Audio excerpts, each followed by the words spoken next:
Argument ये है हुकूमत का कि 26वीं तरमीम में चूंकि हमारी वो स्ट्रेंथ नहीं थी, जेयूआई का प्रेशर भी था, इसलिए कुछ ऐसे लूप होल रह गए जिस वजह से ये तरमीम करनी पड़ रही है।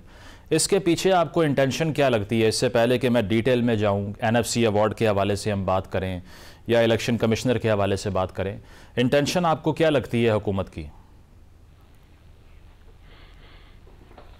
इंटेंशन जो हुकूमत की है वो लगती ये है कि जुडिशरी को अभी भी ज़रा लूज नहीं छोड़ना। और इसमें जो जब बात है, पता नहीं, खबर नहीं, मैंने चेयरमैन बिलावल की सुनी नहीं है तकरीर अभी। नहीं, इसमें एतजाज़ साहब तकरीर तो गालिबन कोई नहीं की, उन्होंने ट्वीट किया।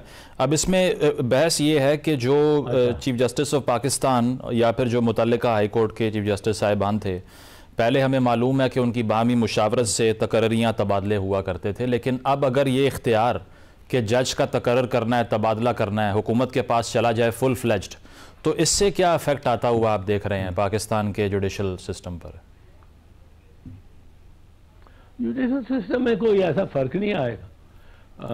होता यही है कि ये फैसले जो गवर्नमेंट इन ऑफिस होती है वो ही करती रही है और उसी का इन्फ्लुएंस चल के एक दो अपॉइंटमेंट चीफ जस्टिस को दे दी और बाकी अपने पास रखी, और उसमें ऐसा कोई फर्क नहीं आएगा। लेकिन जो फर्क आएगा वो ये होगा कि इससे जुडिशरी बिल्कुल सबऑर्डिनेट हो जाएगी। जो जो इसमें बच गई है गुंजाइश, वो उसकी बिल्कुल खत्म हो जाएगी। इसमें बहुत बड़ा स्टेप लिया गया था इसमें 18वीं तरमीम में, और वो बड़ा एक मुस्बत किस्म का स्टेप था जिसमें कोई बहुत ज्यादा सबसर्वियंस ऑफ द जुडिशरी नहीं थी। उसमें ऐसा बैलेंस था कि गुड जजेस कुड बी अपॉइंटेड। अब तो जो जजेस अपॉइंट हो गए हैं 26वीं तरमीम, अगर 26वीं तरमीम के बारे में ये सोच लिया जाए, एंड आई वुड सबमिट, सोचना चाहिए, कॉन्स्टिट्यूशनल अमेंडमेंट है कि ये बिल्कुल इसका कोई पर्पस नहीं except as stated in the 27th amendment जो अभी आनी है। तो 26th अमेंडमेंट ने तो ये साबित कर दिया कि जो भी आप का हर्फ है कॉन्स्टिट्यूशन में, वो जरूरी नहीं है कि वो ये आपकी नीयत हो। और आपने जिस तरह मतलब है 26वीं तरमीम को इस्तेमाल किया है कि आपने कोई जज जो सुप्रीम कोर्ट में डाल दिए। अब आप सोचें, I don't think they are competent, वो जजेस कॉम्पिटेंट ही नहीं। वो जजेस को तो उनको तो मिल गई है, एक लॉटरी निकल आई है और वो चले गए। अब इसमें 26वीं तरमीम का भी इतना कसूर नहीं जितना उस पर कि जिस इंटेंशन से वर्क किया जा रहा है बाय द एग्जीक्यूटिव। तो बड़ा ये एक एतजाज़ साहब, इसके अलावा एक अनफिनिश एजेंडा जिसकी बात होती थी वो ये था कि आईनी अदालत हमने 26वीं तरमीम में नहीं बनाई, लेकिन आईनी बेंच बना दिया, उसको court with in a court कहा जा रहा है। तो अब हुकूमत ये कहती है कि अब आईनी अदालत जो है वो हमारा ये अनफिनिश्ड एजेंडा कंप्लीट कर देगी। तो ये सिर्फ टर्मिनोलॉजी का ही फ़र्क होगा या आईनी कोर्ट बनने से कोई लार्जर स्केल के ऊपर भी चेंज आ सकता है सियासी नौयत के केसेस में? नहीं, आईनी अदालत का ये होगा कि आईनी अदालत में एक कंफ्यूजन नहीं होगी। वो ये कंफ्यूजन नहीं होगी कि कौन इस अदालत का मेंबर है और कौन नहीं है।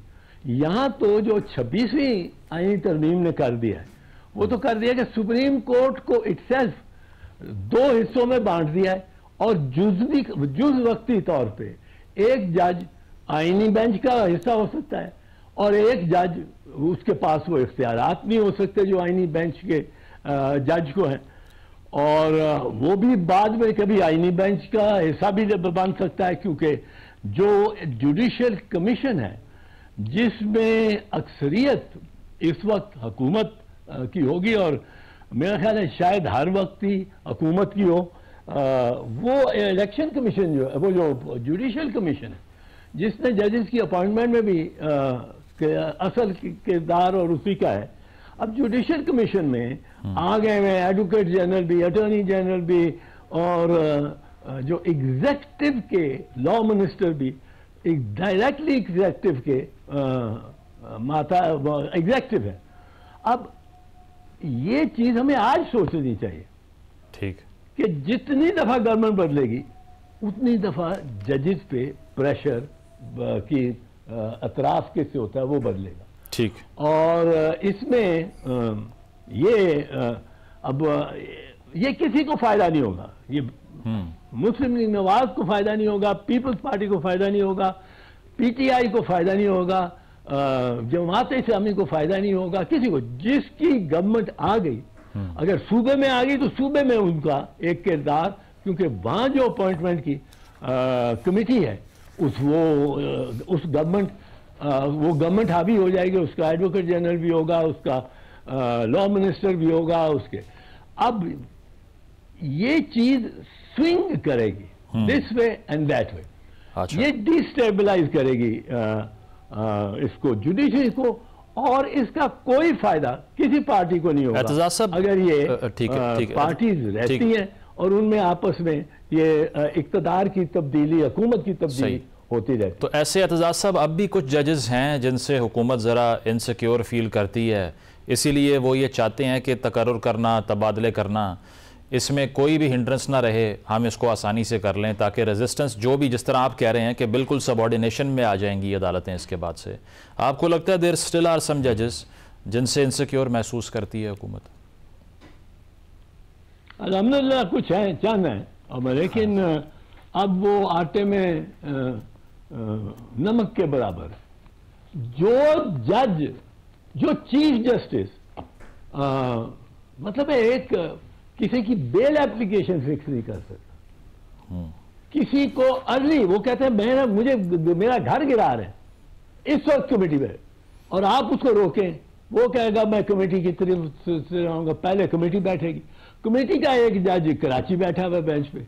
अब वो किस तरह, ये तो जब उसकी प्रैक्टिकल इंप्लीमेंटेशन की इसकी बातें आएंगी तो उसमें बहुत सारी कॉम्प्लिकेशंस आएंगी। ये आप एक चीज देख लें, ये जब से ये आईनी बेंच बना है, उसको बता सकते हैं आप कि कोई एक फाइनल डिसीजन भी है, कंक्लूसिव फाइनल डिसीजन फिलहाल तो नहीं नहीं होगा ही नहीं। अच्छा, ये तो होगा ही नहीं। मैं आपको कह रहा हूं 26वीं आईनी तरमीम तो एक तरफ, उसको तो आप कोई जस्टिफाई कर सके, पर उस पे अगर हमने जो देखा है गुज़श्ता चंद महीनों में, जब से 26वीं आईनी तरमीम आई, उसकी जो प्रैक्टिस हो रही है वो तो इंतहाई मैलाफाइड है। अच्छा, वो तो जजेस तो अपने आप को उसमें खुदकुशी करके, वो उन्होंने जो उसकी प्रैक्टिस की है, वो जजेस दी जुडिशरी इज डेड, 4-5 होंगे जिनका गिनती की जा सकती है।